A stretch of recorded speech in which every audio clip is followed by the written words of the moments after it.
Bem-vindo a todos a mais um conteúdo do curso de Projeto Mecânico, módulo Resistência dos Materiais. O conteúdo de hoje nós vamos abordar solicitações compostas. Nós vimos ao longo desse módulo de resistência dos materiais as principais solicitações individuais, de maneira individual. Então nós vimos solicitações de tração, cisalhamento, compressão, flexão e torção. E agora nós vamos aprender a combinar essas solicitações. Sabemos que na mecânica, um componente, uma peça, ela pode estar sofrendo ao mesmo tempo mais de uma solicitação.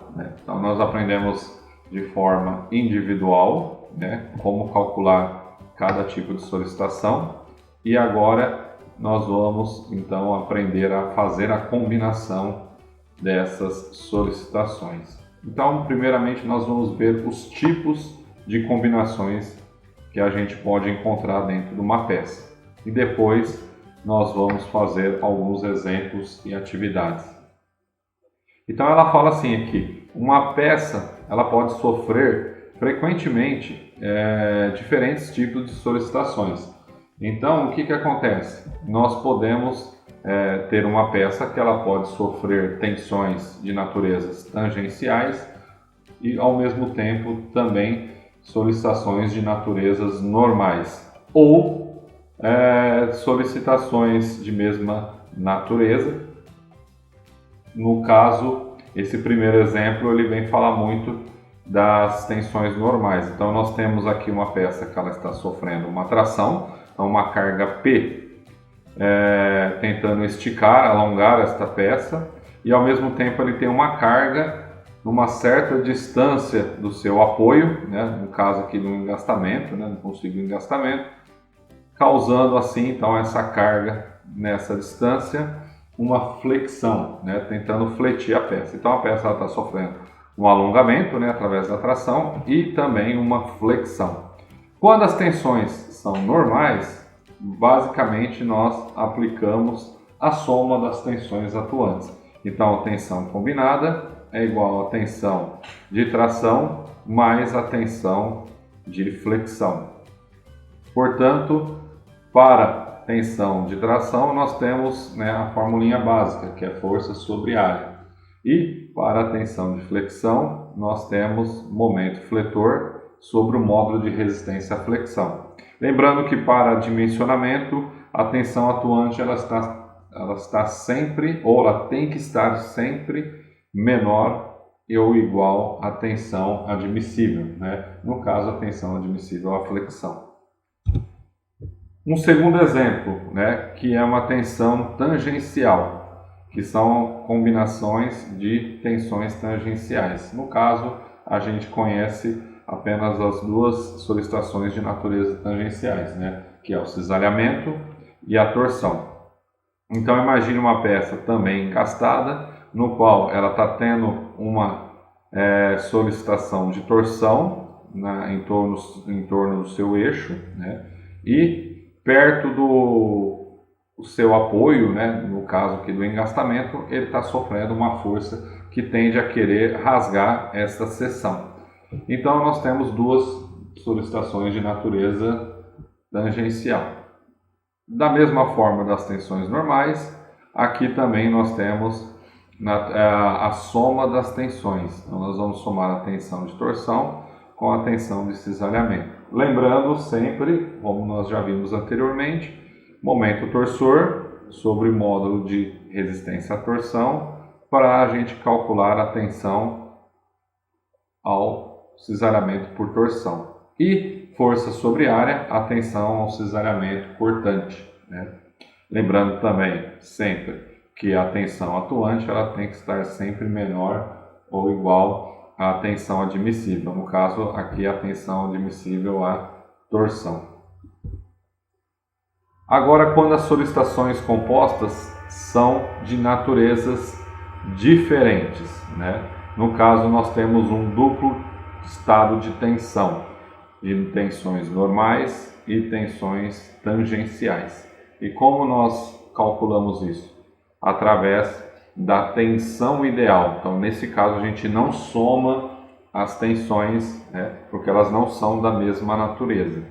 Então, nesse caso, existe essa formulinha, né, que a gente fala que a tensão é a formulinha básica de tensão ideal, né, no qual ele considera que dentro desse duplo estado de tensão, nós temos 35% pertencentes somente às tensões normais e os outros percentuais, né, de tensão, ele vai estar amarrado a essa outra expressão, né, que é a raiz de tensão normal ao quadrado mais 4 vezes a tensão de cisalhamento ao quadrado. Exemplo, primeiro caso aqui, tração e torção. Então nós temos aqui um outro exemplo em que a peça pode sofrer uma solicitação combinada, no qual uma força tende a alongar essa peça e ao mesmo tempo fazer com que ela gire em seu eixo, né, causando uma torção. E aí quando nós temos esse tipo de situação, nós dizemos que então a tensão ideal é 0,35 mais a tensão normal solicitada nessa peça seria a tração. Então, substituindo aqui a tensão atuante de tração, nós colocaremos aqui então força sobre área, né? No caso a carga P sobre a área, mais os outros 65% das tensões combinadas, né? Novamente uma tensão normal, no caso aqui a tração, força sobre área ao quadrado, mais 4 vezes a tensão ao cisalhamento, né, a tensões tangenciais. No caso aqui, como a tensão tangencial aqui é de torção, então nós substituímos a tensão de torção por momento torsor sobre o módulo de resistência à torção. Tudo isso elevado ao quadrado. Lembrando que com essa combinação aqui, nós temos então que para o dimensionamento a tensão ideal ela seja menor ou igual à tensão, no caso aqui, a tensão normal, que é a tensão de tração. Um outro exemplo aqui, né? Flexo-torção, muito comum em eixos, tá?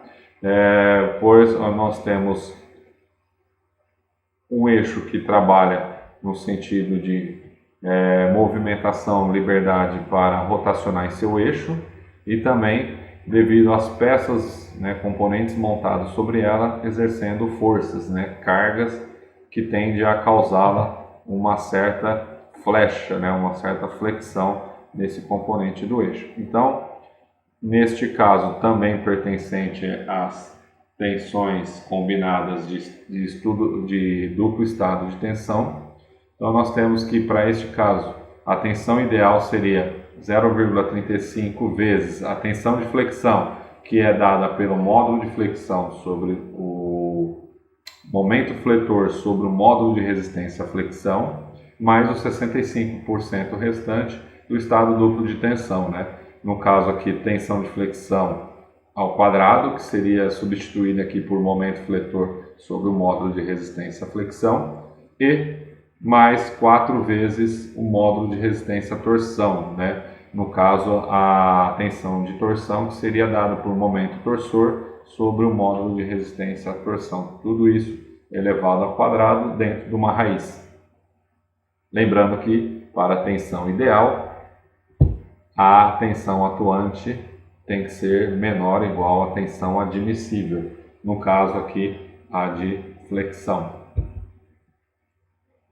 Quando a gente quer calcular o diâmetro desse eixo, né, no caso da flexo-torção, que foi a solicitação composta que nós vimos anteriormente, fazendo todas as passagens matemáticas ali, nós podemos deixar, no caso aqui do diâmetro, né, que ele é dado, por exemplo, para o módulo de resistência à flexão, πd ao cubo sobre 32 e para o módulo de resistência à torção, πd ao cubo sobre 16. Né? Isolando, né, substituindo os módulos de resistência e isolando o diâmetro, no caso é a medida da seção que está sofrendo a solicitação, isolando ela na expressão, então fica que D é igual a raiz cúbica de 3,5 vezes o momento fletor, mais 6,5 vezes a tensão combinada, né? No caso o momento fletor ao quadrado, mais o módulo de torção ao quadrado. Tudo isso dividido pela tensão ideal. Então esse tipo de fórmula ela é usado muito quando você quer dimensionar e encontrar esse eixo e não fazer a verificação, né, comparando a tensão atuante com a tensão admissível. Um exemplo, né, de tração e cisalhamento. Como eles são de naturezas diferentes, né, então nós temos que para a tensão de tração, nós temos que a fórmula é dada por P1, que é justamente a carga que está querendo alongar a seção da peça, sobre a área. E para o cisalhamento, no caso, nós temos que tensão de cisalhamento é força, no caso a força 2, a carga 2, sobre a mesma área de atuação. Então, se a gente quer dimensionar e encontrar a tensão ideal, basta a gente substituir lá na fórmula as tensões, tanto de tração quanto de cisalhamento, pelas fórmulas referentes e representadas anteriormente. Então fica 0,35 mais P1, desculpa, não tem esse mais aqui, tá? É vezes P1 sobre A mais 0,65 sobre raiz de P1 sobre A, que refere-se à tensão de tração ao quadrado, mais 4 vezes a carga 2 sobre A elevado ao quadrado. Né? Então essa tensão ideal vai ter que ser menor que a tensão de tração. Então fazendo a substituição dos valores, né? Quando a gente conhecer os dados, basta substituir pela equação, pelas letras e calcular a equação. No caso, quando nós temos flexão e cisalhamento, né, nós temos o quê? Que o momento fletor é dado, né, a tensão de flexão é dada pelo momento fletor, pelo módulo de resistência à flexão. E a cisalhamento é dado por força sobre área. Novamente, substituindo aqui o 0,35, né, vezes momento fletor sobre WF, mais 0,65 sobre raiz de momento fletor sobre o módulo de resistência à flexão ao quadrado, mais 4 vezes carga sobre área ao quadrado. Lembrando que a tensão ideal é sempre menor que a admissível. E aí, quando algumas observações a serem ditas, né? A tensão normal ela é máxima quando a tensão de cisalhamento ela é igual a zero, fibra mais afastada do eixo neutro. E quando a tensão de cisalhamento é máxima é quando as tensões normais é praticamente zero, perto do eixo neutro. A tensão ideal ela é máxima nos pontos intermediários. E a determinação da tensão ideal é aconselhável apenas quando a tensão de cisalhamento máxima é da mesma ordem de grandeza da tensão de solicitação normal, máxima. Né? Eu quero fazer uma ressalva, né, nesse tipo de observação, que nesse caso não necessariamente, né, precisa as duas tensões estarem bem próximo da mesma grandeza ou ter a mesma amplitude, tá? Se uma for de grandezas bem inferior do que a outra, a gente calcula da mesma forma a tensão ideal. Porque tem muitas literaturas que falam assim, quando a tensão de flexão for muito inferior ou a grandeza, né, dela for muito inferior, por exemplo, à flexão, basta a gente calcular a flexão simples, né, e colocar uma segurança um pouco a mais na tensão admissível para fazer essa comparação, né. Se a gente tem as duas grandezas, nós podemos basicamente calcular as tensões de flexão e de torção e jogar elas ao mesmo tempo na tensão ideal, né? Essa é a forma correta de se fazer e de você estar levando em consideração as duas, né? Sem desprezar uma delas, né? E até mesmo você jogar uma segurança em cima dela. Então é mais fácil a gente trabalhar com os valores, porque ali a gente consegue ser mais assertivo. E algumas outras observações, né? Na prática é comum, quando não se requer cálculo rigoroso, pode-se proceder da seguinte maneira, né? Foi aquilo que eu falei, se um eixo estiver sofrendo a flexo-torção, se um for mais predominante que o outro, você pode apenas calcular pelo aquele mais crítico, né? Mas é aquilo que eu comentei anteriormente, né? O ideal é calcular os dois ao mesmo tempo e achar a tensão ideal. Então, uns exercícios aí para a gente analisar. Então, ele fala o seguinte, ó, dimensionar a seção indicada na prensa em figura. Dados: P igual a 4 toneladas, né? Ou seja, existe uma carga sendo aplicada aqui de 4 toneladas, né? Que equivale a 4.000 quilos, e o material dessa coluna aqui, no caso, dessa prensa, ela é feita de um material ABNT 4524 AF. Então, quais são as solicitações que nós estamos vendo aqui, né? Então, nós temos aqui uma carga aplicando sobre o material, né? No qual nós vamos ter que a coluna ela vai estar sendo submetida a tração e flexão, ou seja, se a gente analisar essa seção X aqui, que é dado por B vezes H, nós vamos estar vendo que ela está sofrendo uma tração, porque a hora que esse parafuso ele tende a pressionar o corpo, né, a prensar o corpo, essa rosca interna aqui, no qual está conjugada com o parafuso, ela tende a querer esticar, né? Então vai estar sofrendo uma atração aqui. E como essa força está numa certa distância do centro desta seção, no caso 20 centímetros, nós também temos que esse corpo, ao mesmo tempo que ele está querendo esticar aqui, alongar, ele pode estar gerando uma certa flexão nesta região também. Então, neste caso, nós temos flexo-tração nesta região da peça, no caso da nossa prensa. Então, como ela está sendo sofrida a tração e flexão, logo o momento fletor é dado pela carga de 4.000 kg vezes a distância de 20 centímetros. Então, o momento fletor é dado por 80.000 kg/centímetro. A tensão admissível do material ABNT 4524 AF, ela é de 700 kg por centímetro quadrado. E aí, como a seção ela é dada por duas medidas, né, B vezes H, uma delas nós vamos ter que adotar e automaticamente calcular a outra, né? Então nós vamos adotar que o H vale 12, contudo, então, nós vamos calcular a seção B.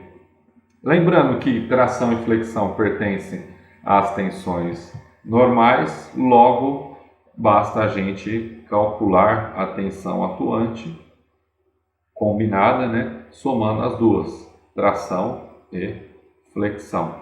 Então aqui nós temos que tensão de tração ou tensão de tração e flexão combinada vale admissível vale 700. Carga sobre a área, então vai ser 400 ou 4.000, desculpa, dividido por B vezes 12. Lembrando, 12 nós adotamos, né? Uma das medidas a gente adotou e a B vai ser a nossa incógnita. mais a tensão de flexão, 80.000 kg/cm, né? Nós calculamos aqui em cima, dividido por B vezes 12 ao quadrado dividido por 6. Novamente, a incógnita B aqui também nesta expressão.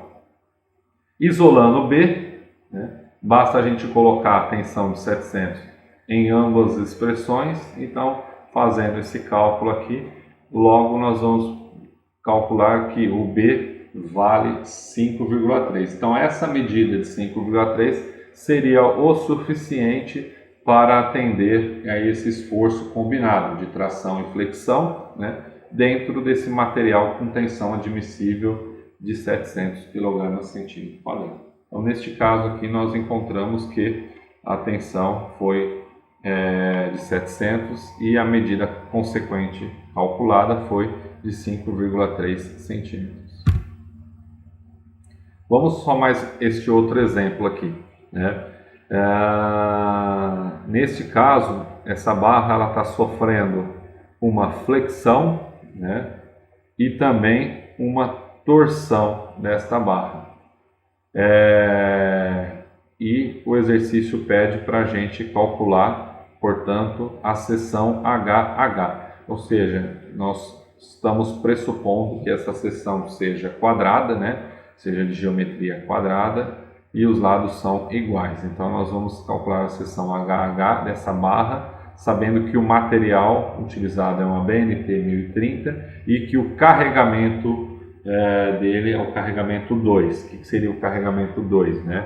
Seria um carregamento intermitente. Então nós vamos ter aí momentos em que a carga vai estar sendo carregada, né? A barra vai estar sendo carregada e descarregada, carregada e descarregada. Então ela não é um uso de carga contínua, e sim de forma intermitente. Uma hora carregada, outra hora não. Então, como a barra está sendo submetida a flexo-torção, né, logo nós temos que calcular quem? Momento fletor. Momento fletor é a carga vezes a medida L1. Né?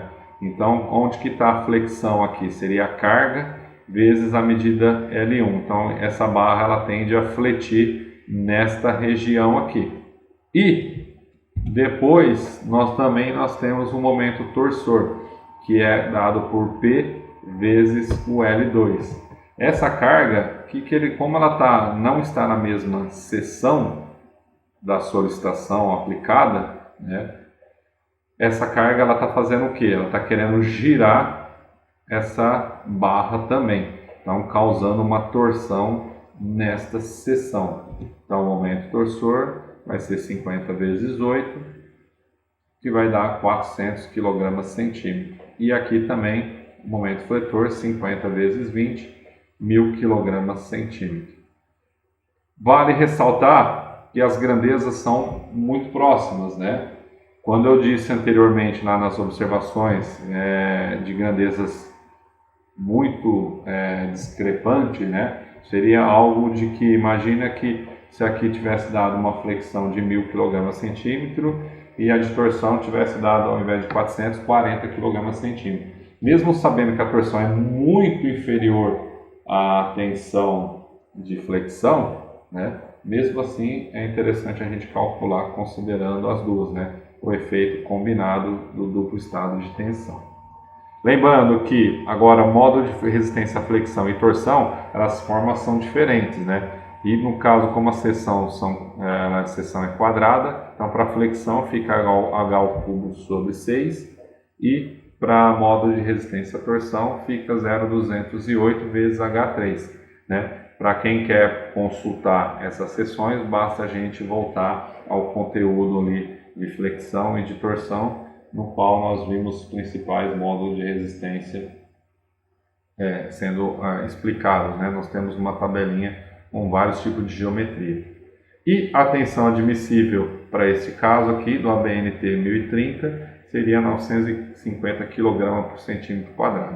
Então, como é um estado duplo de tensão, né, no qual pertencem tensões de naturezas diferentes, obviamente nós vamos então aplicar a tensão combinada, que seria a tensão ideal. 0,35 vezes o momento fletor sobre o módulo de resistência à flexão, mais 0,65 com raiz do duplo estado de flexão e torção. Substituindo os valores, né, principalmente aqui embaixo, que é o módulo de resistência à flexão e à torção, nós vamos ver que nós temos o H sendo representado nas três expressões, né? Jogando o H fora da conta, né, da expressão, da equação total, isolando ela, basta a gente depois colocá-la substituindo, né? Então o 6 que está dividindo aqui passa multiplicando, fica 1000 vezes 6, dividido por 950, mais 0,65, raiz quadrada de 1000 vezes 6 sobre 950, né? Lembrando que 950 é a tensão admissível, mais 4 vezes 400, dividido por 0,208 vezes 950. Efetuando toda essa conta aqui, o nosso H está dando aí em torno de aproximadamente 2 centímetros, né? 1,91 centímetros. Então, se a gente fosse pegar uma barra aí para construir esta peça, então a gente pegaria uma barra quadrada na seção de 3/4, né? 19 por 19, conforme mencionado aqui. Certo?